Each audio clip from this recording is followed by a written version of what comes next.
Dear students, today we are going to discuss an important 5-mark static characteristics of transistor in common emitter mode. Okay, so transistor உடைய characteristic என்னன்னு பார்க்க போறோம். Okay, ஏன் நம்மளுக்கு இது முக்கியம்? To know certain parameters like input resistance, output resistance and current gain of a transistor are very important for the effective use of transistor in circuits. So ஒரு டிரான்சிஸ்டரை யூஸ் பண்ணுறதுக்கு முன்னாடி அதனுடைய இன்புட் ரெசிஸ்டன்ஸ் என்ன, அவுட்புட் ரெசிஸ்டன்ஸ் என்ன, அதை use பண்ணால் எவ்வளோ கெயின் கிடைக்கும் அப்படிங்கிறதெல்லாம் தெரிஞ்சாதான் எலக்ட்ரானிக் சர்க்கியூட்டில் சூட்டபுளான டிரான்சிஸ்டரை நம்ம யூஸ் பண்ண முடியும். அப்போ ஒரு டிரான்சிஸ்டருடைய கேரக்டரிஸ்டிக்கை பற்றி இதில் பார்க்க போகிறோம். இது ஒன் ஆஃப் த ப்ராக்டிகல்ஸ். அப்போ this is the transistor. Arrow mark வெளியே வந்திருக்கா? அப்போ இது வந்து என்னது? NPN transistor. Okay, this is a NPN transistor and it is connected in common emitter mode ல கனெக்ட் பண்ணியிருக்கோம். and base emitter junction is forward bias by the DC voltage supply VBB. And the collector emitter is reverse bias by the DC voltage supply VCC. Okay, right. இப்போ வந்து அடுத்து இங்கே ரெண்டு rheostat R1 R2 வச்சிருக்கோம். It is used to vary the current. R1 is used to vary the current flowing through the base. அதே மாதிரி R2 is used to adjust the current flow through the collector.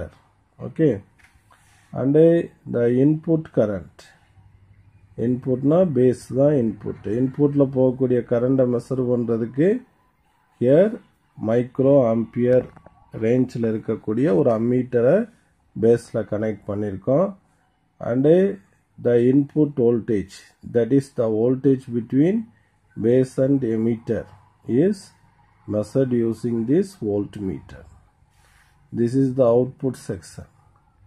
The current through the collector is measured by milliampere and the output voltage collector and emitter is measured by VCE அப்படின்னு சொல்றோம். For the bipolar junction transistor we study the three main characteristics. One is the input characteristic, output characteristic, transfer characteristic. So let we start with the input characteristic. So to study input characteristic, என்ன பண்ணுவோங்கிறத பாருங்க. அப்போ input characteristic நான் study பண்ண போகிறேன். அப்போ keep this output voltage constant, இதை கான்ஸ்டண்ட்டாக வச்சுக்கணும். ஓகேவா? And we gradually vary the VBE. VBEயை அப்படியே கிராஜுவலாக வேரி பண்ணி என்ன பண்ணோம்? கரஸ்பாண்டிங்காக இன்புட் கரண்ட் எப்படி வேரி ஆகுதுங்கிறத பார்க்குறோம். So input characteristic curve gives the relationship between the base current and base emitter voltage at constant collector emitter voltage. இதுதான் நீங்க படிக்கணும். அப்போ VBE ஸ்டெப் பை ஸ்டெப்பாக நீ என்ன பண்ணணும் அப்படின்னா இன்க்ரீஸ் பண்ணணும். அதுக்கேற்ற மாதிரி இந்த பேஸ் கரண்ட் எப்படி வேரி ஆகுது அப்படிங்கிறத நம்ம இங்கே படிக்க போகிறோம். இது 0, 0.1, 0.2, 0.3 இப்படி கிராஜுவலாக இன்க்ரீஸ் பண்ணிகிட்டே போவோம். கரஸ்பாண்டிங்காக இன்புட்டில் வோல்டேஜ் இன்க்ரீஸ் ஆக இன்புட்டில் கரண்ட் எப்படிங்கிறத பார்க்க போகிறோம். So consider it is a silicon semiconductor and it start conducting after 0.7 volt. ஏன்னா இந்த இடத்துல இந்த ஜங்ஷனில் பேஸ் எமிட்டர் ஜங்ஷனில் என்ன இருக்கும்? பொட்டன்ஷியல் பேரியர் இருக்கும். ஓகேவா? அதெல்லாம் ப்ரீவியஸ் கிளாஸில் அடிக்கடி எக்ஸ்பிளைன் பண்ணியாச்சு. அப்போ it start conducting after the 0.7 volt. ஓகேவா? ரைட். இப்போ இங்கே என்ன சொல்லியிருக்கான்? இப்போ நம்ம பேசுனது இங்கே சொல்லியிருக்கானா? It gives the relationship between base current and a base to emitter voltage at constant collector to emitter voltage அப்படின்னு சொல்லியிருக்கான். ஸோ இதை கான்ஸ்டண்ட்டாக எத்தனை வோல்டேஜ் வச்சுக்கலாம்? ஒரு சம் வோல்ட்டு, ஒரு 1 volt 2 volt இந்த மாதிரி என்ன பண்ணுவோம் அப்படின்னா இந்த இடத்துல ஃபிக்ஸ் பண்ணிக்கிட்டு இதை கிராஜுவலாக நம்ம ரைஸ் பண்ணுவோம். அடுத்து என்ன பண்ணுவோம்னா we draw the graph. கிடைக்கிற ரீடிங்க்கு VB is taken along the x-axis, IB is taken along the y-axis and we draw a graph. இப்போ கிராஃப் வரையும் போது நம்மளுக்கு இந்த மாதிரி கிடைக்கும். ஃபஸ்ட்டு VCயை 1 voltல கான்ஸ்டண்ட்டாக வச்சுட்டு VBயை கிராஜுவலாக இன்க்ரீஸ் பண்ணியிருக்கோம். அதுக்கேற்ற மாதிரி கரண்ட் வந்து எப்படி இன்க்ரீஸ் ஆகிருக்கு அப்படிங்கிறத காட்டியிருக்காங்க. அடுத்து வந்து we take another set of reading by increasing VCE 2 volt வச்சுட்டு திரும்ப அதே ஸ்டெப்ஸை ஃபாலோ பண்ணியிருக்காங்க. ஓகே, இப்போ என்னென்ன இன்ஃப்ளூயன்ஸ் இதில் கிடைச்சிருக்காங்கிறத நம்ம பார்க்க போகிறோம். The following observation are made from the graph. First one, இந்த கிராஃப் பார்க்கும்போது எப்படி இருக்குன்னா the forward bias characteristics of the PN junction diode. அதுதான் ஃபர்ஸ்ட் பாயிண்ட்ல சொல்லியிருக்கான். The curve looks like the forward characteristics of an ordinary PN junction diode அப்படின்னு சொல்லியிருக்கான். அடுத்து வந்து என்னது அப்படின்னு கேட்டோன்னா the current start to flow after the particular voltage. அதாவது அந்த பேரியர் பொட்டன்ஷியலை தாண்ட போதும் தான் அதில் கரண்ட் ஃப்ளோ ஸ்டார்ட் ஆகுது. அப்போ the voltage at which the current start rising is called knee voltage அப்படின்னு சொல்லுவோம். ஓகேவா? அது செகண்ட் பாயிண்ட். ஃபார் சிலிக்கன் டயோடுக்கு வந்து it is 0.7 volt. ஃபார் ஜெர்மானியம்க்கு வந்து 0.3 voltல இருக்கும். Okay, beyond the knee voltage the base current increases with the increase in base emitter voltage அப்படின்னு சொல்லியிருக்கோம். knee voltageக்கு அப்புறம் base current தான் input current. இங்கே input current increases எப்போ with the increase in base emitter voltage. VBE increase ஆக அதே கரஸ்பாண்டிங்காக ஐபியும் என்ன ஆகும் அப்படின்னா இன்க்ரீஸ் ஆகும் அப்படின்னு சொல்லியிருக்காங்க. அடுத்து என்ன சொல்லியிருக்கான் அப்படின்னு கேட்டோன்னா increase in collector emitter voltage. VCE increase ஆச்சுன்னா பேஸ் கரண்ட் என்ன ஆகும் அப்படின்னு கேட்டோன்னா டிக்ரீஸ் ஆகும். அதனால தான் இந்த VCE இன்க்ரீஸ் ஆகும்போது the curve shifts outward. இந்த சைடு வராமல் என்ன ஆகுது அப்படின்னா இந்த பேஸ் கரண்ட் குறையுது, இந்த சைடு ஷிஃப்ட் ஆகுது அப்படின்னு சொல்கிறான். அதாவது அதுக்கு ரீசனும் இங்கே கொடுத்துருக்கான். என்ன ரீசன் அப்படின்னு கேட்டோன்னா the shift the curve outward எதனால் வருது அப்படின்னா increase in VCE output voltage increase ஆகும்போது width of the depletion region அது என்ன பண்ணும் அப்படின்னு கேட்டோன்னா ரிடியூஸ் த எஃபெக்டிவ் பேஸ் வித்தை வந்து என்ன பண்ணுது அப்படின்னா ரிடியூஸ் பண்ணுது and thereby reducing the base current. அதனால் பேஸ் கரண்ட்டும் என்ன ஆகுது அப்படின்னா குறைஞ்சிருது அப்படின்னு சொல்கிறான். அடுத்து இதில் முக்கியமானது என்னன்னு கேட்டோன்னா இன்புட் இம்பீடன்ஸ். ஸோ நல்லா நினைவில் வச்சுக்கணும், இம்பீடன்ஸுங்கிறது ஏசியில் நம்ம பயன்படுத்தக்கூடிய வார்த்தை. Impedance means what? Resistance. So resistance na V equal to IR Ohm's law. அப்போ R equal to என்னது V by I. ஓகேவா? இங்கே இன்புட் இம்பீடன்ஸ், அதாவது இன்புட் ரெசிஸ்டன்ஸ்னா இன்புட் வோல்டேஜ்க்கும் இன்புட் கரண்ட்டுக்கும் இடையில் உள்ள ரேஷியோ. எப்போ? At constant output voltage VCE change ஆகாமல் இருக்கணும். அதுதான் இங்கே சொல்லியிருக்கான். அப்போ இன்புட் வோல்டேஜ்னா பேஸ் எமிட்டர் வோல்டேஜ், இன்புட் கரண்ட்னா பேஸ் கரண்ட். டெல் போட்டால் சேஞ்ச் அப்படின்னு அர்த்தம்.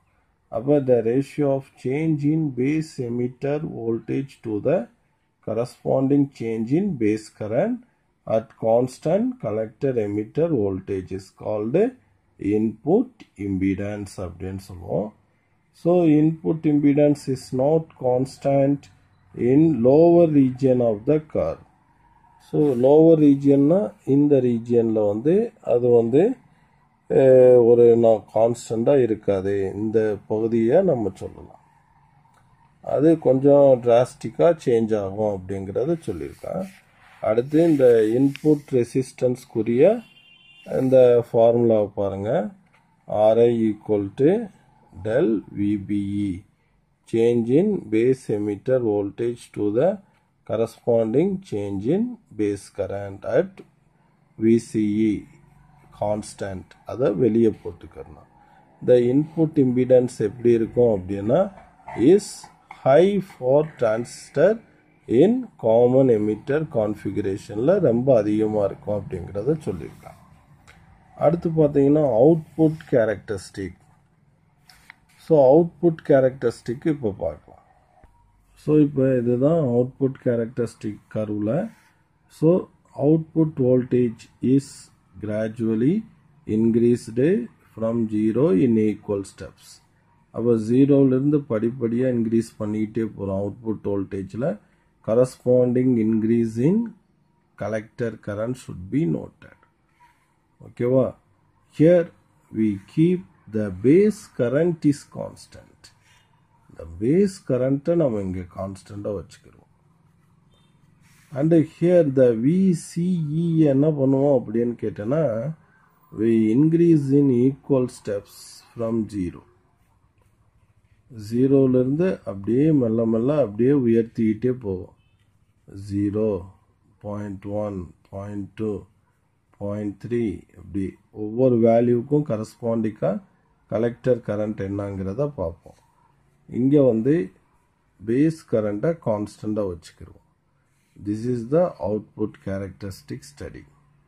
After taking this reading we draw the graph by taking VCE along the x-axis and IC along the y-axis. Okay. அதான் கொடுத்துருக்கான் பாருங்க.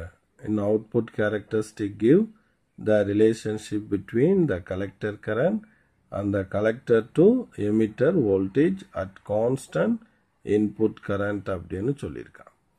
அப்போ initially the base current is set to a particular value. ஒரு 0 micro ampere வச்சுட்டு அப்போ கரஸ்பாண்டிங்காக இன்புட்டில் current இல்லாத போதும் there is little current in the collector. So அந்த இதுக்கு வச்சு ஒரு செட் ஆஃப் ரீடிங். அடுத்து இன்புட்டை 10 மைக்ரோ ஆம்பியர் வச்சுட்டு VCயை அப்படியே கிராஜுவலாக இன்க்ரீஸ் பண்ணிக்கிட்டு கரஸ்பாண்டிங் கலெக்டர் கரண்ட்டை நம்ம இது பண்ணுவோம். இப்போ அது நம்மளுக்கு இந்த மாதிரி கிடைக்கும். ஓகே. அடுத்து 20 மைக்ரோ ஆம்பியருக்கு வச்சு VCயை கிராஜுவலாக வேரி பண்ணி கரஸ்பாண்டிங் IC எடுத்தோம்னா நம்மளுக்கு இந்த மாதிரி ரீடிங் கிடைக்கும். அடுத்து 30, அடுத்து 40 பண்ணியிருக்காங்க. அப்போ இந்த கிராஃபில் பார்க்கும்போதே ஸோ இந்த கலெக்டர் கரண்ட் என்ன ஆகுது அப்படின்னு கேட்டோன்னா அப்படியே இன்க்ரீஸ் ஆகிட்டே வந்துட்டு ஒரு point, the point is called A. அதுக்கு அடுத்து அது அப்படியே கான்ஸ்டண்ட்டாக மாறி இருக்கு. அப்போ த increasing current at which it becomes constant, அந்த பாயிண்ட்டு இங்கே ரொம்ப முக்கியமாக பேசப்படுது. ஸோ அந்த பாயிண்ட்டை நம்ம என்னன்னு சொல்லுவோம் அப்படின்னு கேட்டோன்னா நீ வோல்டேஜ் அப்படின்னு சொல்லுவோம். So IC increases rapidly and reaches a saturation value at a particular value of VCE is called a knee voltage. இதுதான் knee voltage.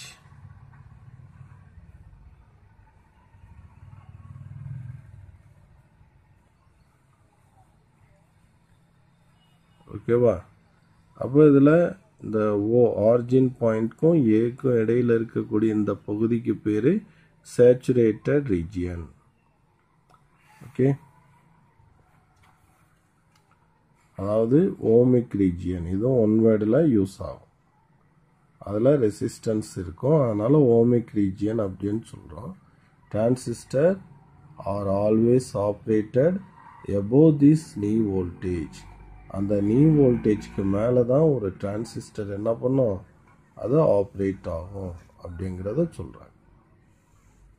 அடுத்து செகண்ட் நம்ம பார்க்க போகிறது கட் ஆஃப் ரீஜியன்னா என்ன.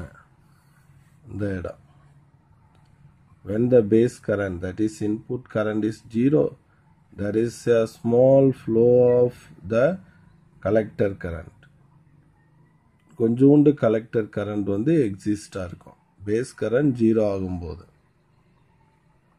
அப்போ அந்த கேரக்டரிஸ்டிக் கர்வுக்கு இந்த கீழே இருக்கக்கூடிய இந்த ரீஜியன் இருக்கு இல்லையா, this region is called cut off region. Transistor cannot be operated below this region. இந்த கட் ஆஃப் ரீஜியனில் வந்து டிரான்சிஸ்டர் ஆப்ரேட் ஆகாது. Transistor is not operated in this region. அடுத்து வந்து ஆக்டிவ் ரீஜியனுங்கிறது இந்த சேச்சுரேஷனுக்கும் கட் ஆஃப்க்கும் இடையில் அமைஞ்சிருக்கக்கூடிய இந்த ரீஜியன் இருக்கு இல்லையா, அது இங்கே கொடுத்துருக்கான். This is this active region. So இந்த இடத்துல தான் கரெக்டாக அந்த டிரான்சிஸ்டர் நல்ல ஆக்டிவாக இருக்கும் அப்படின்னு சொல்லியிருக்கான். In this region, base emitter junction is forward bias and collector base junction is reverse bias அப்படிங்கிற கரெக்டாக இருக்கும். this junctionல இந்த பாயிண்ட் முக்கியம். இதுதான் ஆக்டிவ் ரீஜியன். இங்கே தான் transistor gives better amplification. So collector base junction வந்து reverse biased இருக்கும். ஓகேவா? So in this region we can use it for voltage, current and power amplification. நல்லா இன்க்ரீஸ் பண்ணலாம். voltage, current and பவரை வந்து நம்ம என்ன பண்ணலாம் அப்படின்னா இன்க்ரீஸ் பண்ணலாம் அப்படின்னு சொல்கிறோம். Okay. and next fourth one is the breakdown region. என்னன்னு பார்த்தீங்கன்னா, if the collector emitter voltage is increased beyond the rated value, அப்போ கலெக்டர் எமிட்டர் வோல்டேஜை வந்து நம்ம ஒரு லெவலுக்கு மேலே இன்க்ரீஸ் பண்ணிட்டோம்னா என்ன ஆகும் அப்படின்னு கேட்டோன்னா, கலெக்டர் கரண்ட் இன்க்ரீசஸ் எனாமஸ்லி. அப்போ ஜங்ஷன் என்ன ஆயிரும்னா பிரேக் டவுன் ஆயிரும். அப்போ this damage the transistor. This is called break down region அப்படின்னு சொல்கிறோம். அடுத்த அவுட்புட் இம்பிடன்ஸ். ஆல்ரெடி சொல்லிட்டேன், இம்பிடன்ஸ்னா ரெசிஸ்டன்ஸ். ஸோ இம்பிடன்ஸுங்கிற வேர்டு ஏசியில் யூஸ் பண்ணுறது. அப்போ அவுட்புட் இம்பிடன்ஸ்னா அவுட்புட் வோல்டேஜ்க்கும் அவுட்புட் கரண்ட்டுக்கும் இடையில் உள்ள ரேஷியோ. ஓகேவா? அப்போ ratio of change in collector emitter voltage to the corresponding change in collector current at constant base current அப்படின்னு சொல்கிறோம். Is called output impedance or not அப்படின்னு சொல்லுவோம். At constant base current. அதனால் ஐபியை வெளியே எழுதியிருக்கோம். இந்த அவுட்புட் இம்பிடன்ஸ் எப்படி இருக்கும் அப்படின்னு கேட்டோன்னா, is very low for common emitter mode configuration அப்படின்னு சொல்கிறோம். இந்த வெரி லோங்கிறது ஒன் வேர்டுக்குரிய வார்த்தை. இன்புட் இம்பிடன்ஸ் எப்படி இருக்குன்னு பார்த்தோம், இஸ் வெரி ஹைன்னு பார்த்தோம். அவுட்புட் இம்பிடன்ஸ் எப்படி இருக்கு, இஸ் வெரி லோ அப்படிங்கிற ஒரு ரிசல்ட்டை கொடுத்துருக்கு. ஓகேவா? அடுத்து வந்து இது வந்து output impedance, define output impedance in CM mode அப்படிங்கிறது ஒரு 2 மார்க் கொஸ்டின். ஓகே. அடுத்து வந்து கரண்ட் டிரான்ஸ்ஃபர் கேரக்டரிஸ்டிக் அல்லது டிரான்ஸ்ஃபர் கேரக்டரிஸ்டிக் அப்படின்னு இப்போ டிரான்ஸ்ஃபர் கேரக்டரிஸ்டிக்கில் பார்த்தீங்கன்னாப்பா நம்ம என்ன பண்ண போகிறோம் அப்படின்னு கேட்டோன்னா, here the input current is gradually increases. The corresponding output current is noted by keeping the output voltage VCE constant. VCE constant வச்சுட்டு இன்புட்டில் கரண்ட்டை வந்து அப்படியே கிராஜுவலாக இன்க்ரீஸ் பண்ண போகிறோம். தட் இஸ் த பேஸ் கரண்ட்டை. அது கொரஸ்பாண்டிங்காக கலெக்டர் கரண்ட் எந்த மாதிரி இன்க்ரீஸ் ஆகுது அப்படிங்கிற relationship study பண்ண போறோம் by keeping the collector emitter voltage VC is constant. This is the transfer characteristic.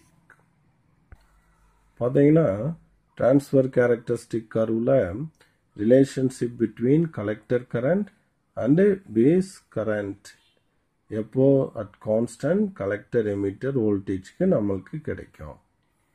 So நம்மளுக்கு தெரியும் IB is 0, IC is also exist in small amount. Okay, அந்த கரண்ட்டுக்கு பேரு leakage current, common emitter leakage current அப்படின்னு சொல்லுவோம். அது எதனால flow ஆகுது அப்படின்னு கேட்டனா minority charge carrier, the ICEOங்கிறத பார்த்து வச்சுக்கணும். ஓகேவா? இப்போ கெயின் என்னது? அவுட்புட் பை இன்புட், அதுதான் கெயின். ஓகேவா? அப்போ output current by input current, அதுதான் ஃபார்வர்ட் கரண்ட் கெயின். அப்போ the ratio of change in collector current to the corresponding change in the base current. Okay, எப்போ VCE constant, that is called current gain in CE mode. நம்ம already பார்த்தோம். In CB mode நம்ம already discuss பண்ணியிருக்கோமா? In CB mode common base மோடில் current gain alpha அப்படின்னு படித்தோம். Alpha equal to IC by IEன்னு. இது காமன் எமிட்டர் மோடில் beta equal to del IC by del IB. இதை சிம்பிளாக IC பை IB அப்படின்னு சொல்லுவோம். இப்போ இது ரொம்ப முக்கியமானது. ஓகேவா? ஏன்னா இதனுடைய வேல்யூ ரொம்ப அதிகமாக இருக்கும். ஆல்ஃபாவோட ரேஞ்ச் 0.95 to 0.99 வரைக்கும் தான் இருந்துச்சு. Here beta value is very high. It is generally ranges from 50 to 200 வரைக்கும் இருக்கும் அப்படின்னு சொல்லியிருக்கான். ஸோ அந்த graph it gives the linear relationship. So IB இன்புட்டில் இன்க்ரீஸ் ஆகும்போது கரஸ்பாண்டிங்காக ஐசியும் என்னாகுது? இன்க்ரீஸ் ஆகுது அப்படிங்கிறத குறிக்குது. ஸோ இது வரைக்கும் நீ அந்த 5 மார்க்கை கம்ப்ளீட் பண்ணணும். அண்டு இந்த ஆல்ஃபாங்கிறது current gain in common base mode, பீட்டாங்கிறது current gain in common emitter mode. ரெண்டுக்குள்ள ரிலேஷன் பார்த்தீங்கன்னா alpha equal to beta by 1 plus beta, beta equal to alpha by 1 minus alpha. டெரிவேஷன்லாம் உங்களுக்கு கட் பண்ணிட்டா ஜஸ்ட் இந்த ரெண்டு ஃபார்ம்லாம் உங்களுக்கு தெரிஞ்சிருந்தா கால்குலேஷனுக்கு போதுமானது. ஓகேவா? அடுத்து பாருங்க, இதில் ஒரு இன்டர்மீடியட் ஸ்டெப் மட்டும் இங்கே நோட் பண்ணிக்கிறேன். 1 by alpha minus 1 by beta equal to 1. இது ஒரு தடவை பப்ளிக்கில் கேட்டிருந்தோம். ஆனால் இப்போ டெரிவேஷன் கட் பண்ணதுனால இது இருந்தாலும் தெரிஞ்சு வச்சுக்கோங்க. இதை சிம்பிளிஃபை பண்ணிங்கன்னா இந்த ஃபார்மில் கொண்டு வந்து பார்த்தீங்கன்னா இப்படி 1 கிடைக்கும். அப்போ அவன் 1 by alpha minus 1 by beta equal to என்னன்னு ஒரு ஆட்ட பப்ளிக்கில் கேட்டிருந்தா அதுக்கு ஆன்சர் 1. ஓகே, இங்கே collector current is independent of the collector emitter voltage in the active region. Active ரீஜியனில் அந்த கலெக்டர் கரண்ட் ICங்கிறது கலெக்டர் எமிட்டர் வோல்டேஜ் VCயை டிபெண்ட் பண்ணி இருக்காது. இது ஒரு முக்கியமான பாயிண்ட். Okay students.